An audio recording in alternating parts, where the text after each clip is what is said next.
Hi, I'm Tanta Croce, and this is Find Your Dolce, the new podcast where we explore joyful living and how to create your Dolce Vita life.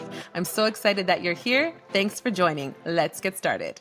Welcome, Sara Furlong. Welcome to the podcast, Find Your Dolce. Sara, we are so happy to have you today. Sara is an award-winning author, writer, creative director, and content creator with her inclusive travel platform, Have More Fun. For over 20 years, Sara has been creating engaging content for kids and teens, including both fiction and nonfiction works. She's recently developed an award-winning book, Every Brain is Beautiful, which is part of a series of books explaining neurodiversity to children and which helps them to foster understanding and empathy. Her most recent project, Storie, offers an innovative way for children to interact with literature by offering personalized stories direct to their doorstep. We are so happy to have you, Sara. We cannot wait to hear about these projects and just your life journey and, of course, how you add Dolce to your everyday. So, to get started, you've been creating content for over 15 years, from advertising commercials to movie scripts to children's books. It's clear that writing is part of your Dolce Vita formula. What is it about writing that gives you so much joy? So thank you first and foremost, Danila, for having me. I'm so excited to speak to you and everybody about this. So for me, writing is a way to connect people. It's a way to express what I'm thinking and put it into a world that other people can also understand. Reading, hearing things, that's such an important way for people to experience the world, and especially for children, which is why I put so much effort into writing for them, because I want every child to feel included and part of stories. That's amazing. And you're right. It's such a unique and fun way to basically reach that audience. And now you have this book, Every Brain is Beautiful. It's part of an amazing series. It's directed, as we said, towards kids and tweens as well. What sparked you to write such a unique and interesting book?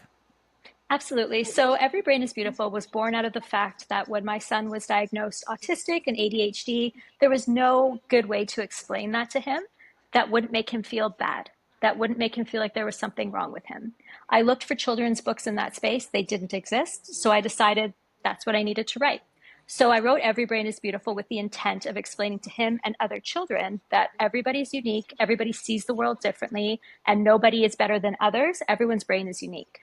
And then off of that, people started asking, can you talk specifically about things like autism, ADHD, dyslexia, all the different neurodiversities? And that's where the series came from. When people requested them, I researched and I wrote books to help explain different things to kids. And I've just been growing the collection ever since. Wow, that's amazing. I mean, first off, your son is very lucky to have a mama that took that initiative and sort of changed the script, so to speak. And, you did mention that you sort of were asked to specify on different subjects. So maybe you can even share some of those other titles. Every Brain is Beautiful is one of the top ones, but what other books are important as well?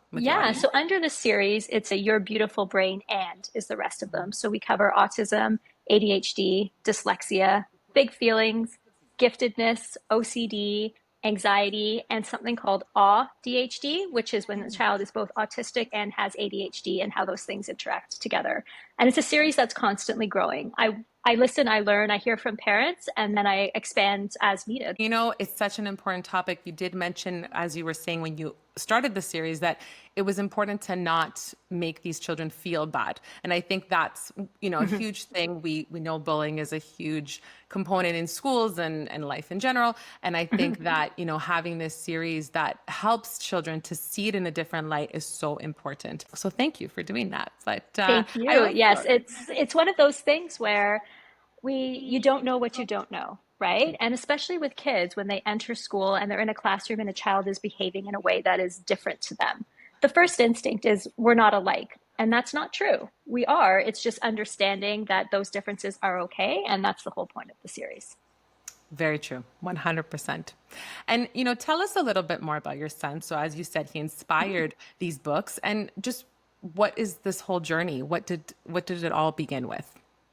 So my son was born at 30 weeks. So he was a teeny tiny preemie, he was measured in grams, not pounds, 1440 grams. So he was itty bitty. And from the get-go, he's been a little fighter. So having to overcome many things. And one of which was when he was, getting older, he wasn't speaking much. He was very delayed in that. And it's because they were following him because he had been a preemie, they started to question possibly autism. Um, Funnily enough, a lot of the stuff that they were noticing was stuff I did as a child. So I didn't see immediately the deficits because I'm like, he's just a little version of me. We're the same way. They're like, no, that's not normal. So we went through the process and he was diagnosed, but not till he was almost 5. Because he was one of those kids where he didn't fit cleanly into that box, as most kids don't. So that's sort of how everything started with him. And then at that point, he still wasn't speaking a ton, but I knew he understood. I knew his receptive language was there. So that's why I was like, I wanted to speak to him and explain it, because if he wasn't told, hey, you're autistic, you have ADHD, the words that he would have gotten called would have been stupid, slow, bad behavior, disruptive. And it's like, you're going to get labeled one way or the other. Let's be honest. Let's label appropriately. You can wear that and you know that's who you are. You can understand your strengths and your struggles and you can work towards that. And that's been a really important thing that I advocate for, is tell kids the truth. Speak to them like they can understand and help them to be the best version of themselves, not try and figure out why they're a broken neurotypical. You're not. You are exactly who you're supposed to be. I love that. And I love the fact that you took a diagnosis which many people might think, oh my gosh, this is detrimental. How are we ever going to get over this? That's it. Our life is over or whatnot, or it's going to be so hard. And of course, I'm sure there's challenges, but you took it and made it into an example, or actually a vehicle in order to teach others. And so, I think that says a lot about who you are, and just sort of is a beautiful example of creating your own Dolce Vita. Everyone has their own, and this fits into your formula for your life and your son's life, and now many others, because you've been able to share that gift. So what made you say, no, I want to make this into something beautiful? I know you talked about sharing it with others and helping others, but for your family specifically, for your son specifically. Well, like we talked about at the beginning, I've been writing for kids for a very long time. This is my area of expertise. This is what I specialize in. So to me, it was a no-brainer to take my ability and my gifts and translate that into something that would be helpful to him. And then I'm like, if I'm going to do it for him anyways, why not see if I can put this outward into the world and help other kids? So it was a perfect sort of marriage of what I already loved to do and just putting it in a way that was helpful for him. And as it turned out, many, many other children, adults, parents, teachers, just because it was something that nobody was saying, nobody was doing, but most people can all agree it needed to be done. Yes, agreed, totally. And I think going back, you said you write for children, you've always have, but you yourself, we've talked a little bit beforehand of you have your own unique gifts. So you sort of have an even more interesting background that prepared you for this in a way. So tell us a little bit about your own story, Sara. Well, let's see, Sarah's story. Goodness. So I was not unlike my son. I was one of those sort of unique children who I was born with a condition called scoliosis occulta. So basically, it's spina bifida that never really turned into spina bifida. So I have severe scoliosis and was monitored from the time I was itty bitty all the way through. Was the youngest person in Canada to ever have this particular operation on my spine. And I always kind of grew up in this don't give up mentality, right? You can do it. There's no barriers. They didn't know when I was born if I would walk, if I would, like, what kind of things would happen to me, even if I would survive, because it was so severe. I was literally crushing half of my organs because my spine was bleeding so badly. So from the get-go, it was, we don't know, let's just see what happens. This was back in the 80s. They didn't know a whole lot about this kind of stuff back then. So that sort of always set me on this path of, what do I have to lose? Right? Like, let's just go for it. I was identified as gifted as a child, which was, a bit of a tough thing to deal with, because apart from being super tiny and then gifted, like, it's like being othered in all of these different ways. And that feeling, you can go one of two ways with it. You can either just lean into it and be like, okay, well, I don't fit in anywhere, therefore I'm just going to quietly move aside, or you loudly and proudly are who you are, which is sort of the direction I've gone, and which I've tried to instill in my son as well, is take up space. You're allowed to take up space in the world. You're allowed to be who you are. And even if it doesn't fit into the box of conformity, lean into that and follow your passions. I just have always loved animation, kids content. I have a huge collection of The Simpsons that takes up an entire room in my house. So that was, I'm like, I'm just going to stay on that line and just keep doing what I love. And, the universe provides, right? If you just keep going, things will work themselves out, but you got to have the drive and the passion. Oh my goodness, Sarah, you said it so perfectly. And I love that message. I think it aligns very well with what we're trying to discuss here. You have to find your Dolce. It sounds like you Hmm. did. You found it early on.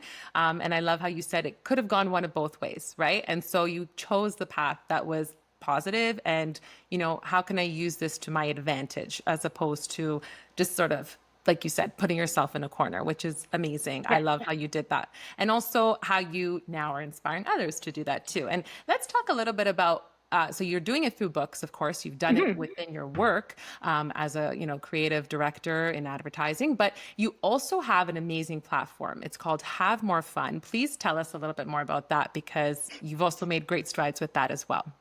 Absolutely. So Have More Fun was kind of born out of the fact of why don't we have some fun? Right? Like I take my son everywhere. I include him in everything. I've been doing it since he was tiny. How can I help other people to have fun with their children? Again, specializing in kids content from the get-go. My kiddo is more like, "Mom, you're too fun" than anything else because I'm like, "We're going here, we're going here."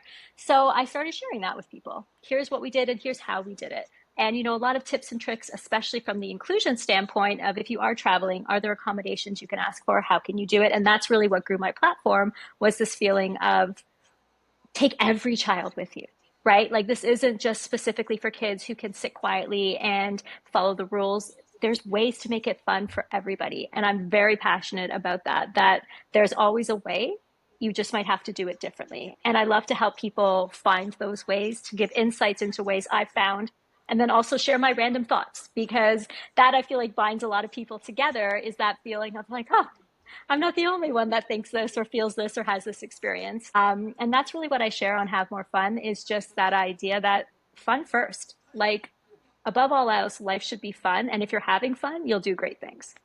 Yeah, I love that. And I like how you just said fun first, It's not about your abilities or your disadvantages or even if you have confidence, someone can have everything going right for them, but just lack that mental clarity. Hmm. But I think you're right. If you sort of take that all away and say, how do we have fun? You find it for everyone, no matter who you are. And sometimes it will actually help you to grow. I think, Hmm. you mentioned that you brought your son everywhere. I've had the pleasure of meeting him, and I can tell you, he is by far like so just so advanced and I know it's because you've been traveling with him Hmm.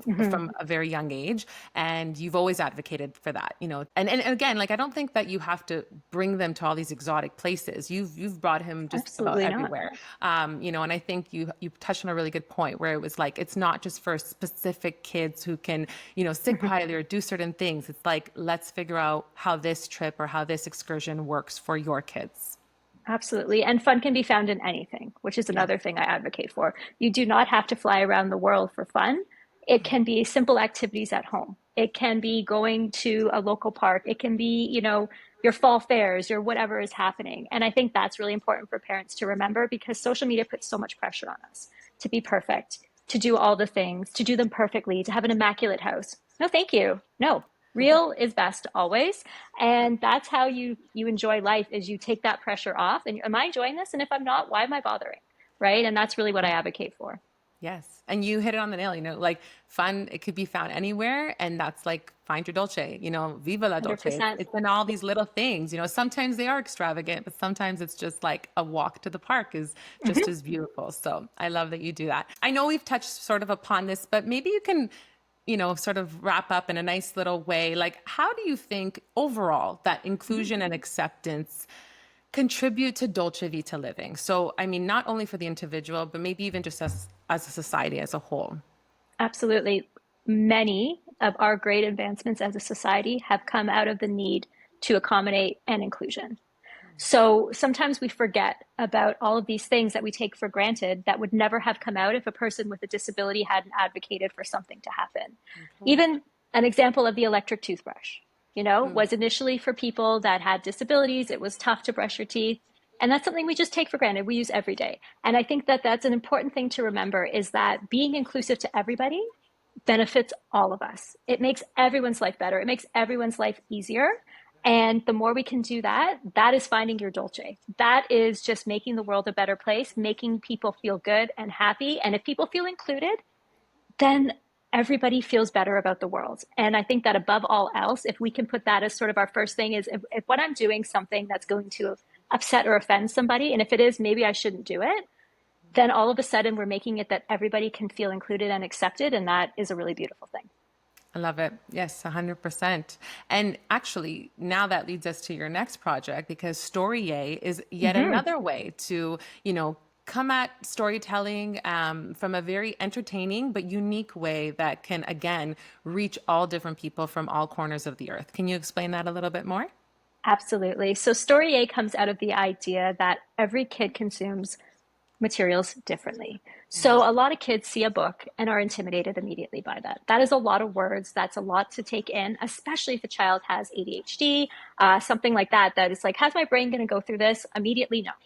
So what we thought is, how do we deliver stories in a different way to engage kids? So for starters, we know that kids are more likely to read something if it's personalized to them. So that's what Storie does, is they are letters sent in the mail from the character, but it's all personalized to the child. So it would be like, hey, Daniela, I'm so excited that you're ready to hear about my adventure. And then it includes things that you love. Like, we know you love the color pink. So do we. And all of a sudden the child's now invested in this, right? Like, this is for them. This isn't just generic book off the shelf. This is something written for them. So what we did is we broke it into sections, like as if it was a pen pal sending you letters. And it's also interactive. So it breaks up the reading. So you read a couple pages, you do an activity connected to the story, you read a few more. So our hope was to get those kids on the fringes of literacy that might not love reading and get them kind of, hey, this is a different way to try it, as well as kids who absolutely do love reading and might be a little bit advanced for their age, that they can do something that pushes them a little further and gives them something different to try. So really, it was taking what we already knew, taking where kids are today and trying to sort of marry a new concept. And that's what Storie was. That is so cool. I love it. I love it. And I love how it's just like very, very unique to the child. Like you said, I think that is something that's so special. In this day and age, they'll probably become more popular in the sense that it's becoming expected, right? Like everything is so tailored to us these days. Absolutely. Absolutely. And still Perfect. getting something real and tangible. There's Yeah. something really amazing about that too. Like an Yeah. actual piece of paper as opposed to everything's digital, right? So an actual, this came in the mail addressed to me. I open it. Wow. To kids, that's still special. Getting mailed addressed to you is still really special to a child.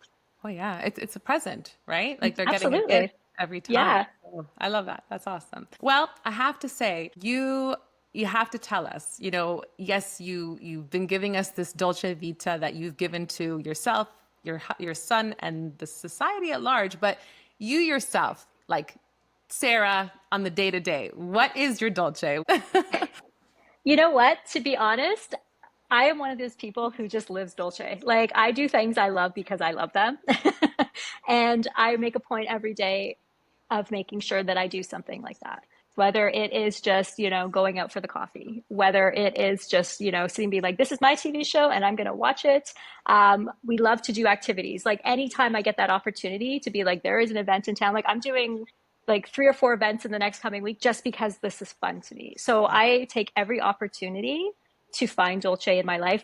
My office that I sit in is surrounded by my toy collection. Like I love it. I believe that like a smile and fun and living life for enjoyment is so important. And, my son follows the same path, right? Like it's like do what you love first and all the other stuff will fall into place. Wow. Well, that's perfetto. Beautiful, Sara. I love it. And here at Find Your Dolce, this is exactly what we hope to inspire in others. So thank you so much for your time. And I have to say, because, being a language teacher, I love to throw in a little bit of language wisdom. Your whole entire story reminds me of a proverb that my parents always say, which is volere e potere, which means to want is to be able to. So I think it's very important to remember that. You're a beautiful example of that. And I thank you so much for joining us. And we'll be sure to have all the links so everyone can check out all of your cool projects. Thanks so much, Sara. Thanks so much for having me, Daniela.